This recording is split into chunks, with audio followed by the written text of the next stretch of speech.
On the next thing that I want to work on with you guys is recall.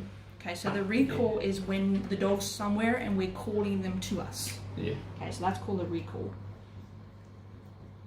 Which is weird when you actually Google it. I don't think that's what it says. I think it's like recall information. Yeah, that's it. To know whether he's got recall, it means when we call him, he comes back.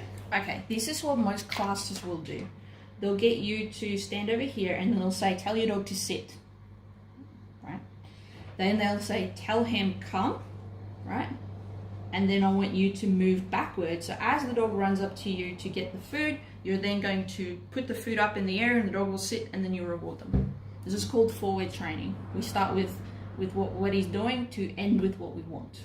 Okay, we're going to do it the opposite. Okay, so we're going to do what we call back train. Back.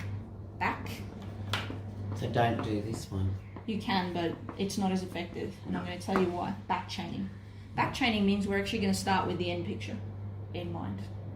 So I usually give people 3 options for a picture, okay? Because when I say come, all right, again, for us it's language. You could say strawberry for all the dog cares. Yeah. You could use your favorite colors. You could use your favorite characters in a movie, because it doesn't matter, right? Yeah. When you say come, I'm always asking you, what does that mean to the dog? What's the picture? So there's 3 options I generally give people, okay? One option is what we call a collar hold, meaning you come over here, dog, and put your collar in my hand, or your neck, right? That makes more sense. Yeah. Okay, because most times when people use a recall, they're doing it because they want to leave.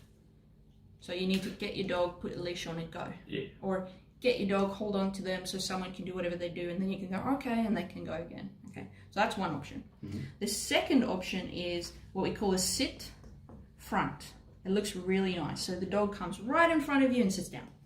That's your more obvious one. Yeah. There are dogs that struggle with this. Okay, if your dog's struggling with this, and I mean by the end of 2 or 3 years training, because the dog struggles with it, they don't want to turn their back on the temptation or the threat, because there's a trust thing. Your dog shouldn't be an assistance dog.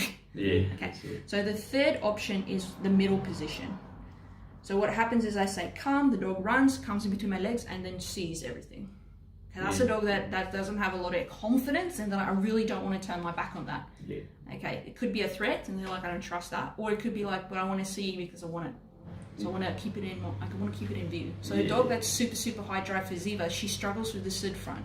She used to, but now we've worked on it so well. So she's like, oh, no worries, I'll do that. And she still struggles. It doesn't look always very nice and precise. Yeah. Okay. Usually for an assistance dog, this is the one we do. Okay. Okay. You happy with that? Mm-hmm. Yeah. So when you ask them, when you recall them and you get them to sit next to you, is that looking at you, or can they sit front? Sit. They sit. I mean in front of you. Yeah, they look at you. Yes. All right. That's why they're not looking at the temptation or anything like that. All right. So that's why actually look at you. They actually look at you. All right. Okay. What did you want to start with? Probably the middle? Or we're not. No, we're going to do the sit front. We're going to do the sit front. Sit front. Okay. Yeah. Because it looks really nice. The dog's more focused because it's thinking on what's the end result. Well, we say, come in, sit in front of me. Okay. And they go, oh, yeah. Okay. So here's what's going to happen. I just told you how the classes teach it. I'm going to tell you now how I teach it. All right. So this is how you're going to do it.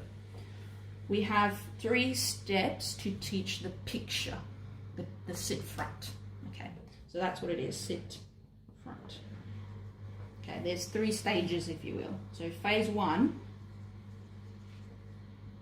Can I get you a drink or something? Do you want a drink? Yeah, that'd be lovely. Juice? Yeah, juice would be good.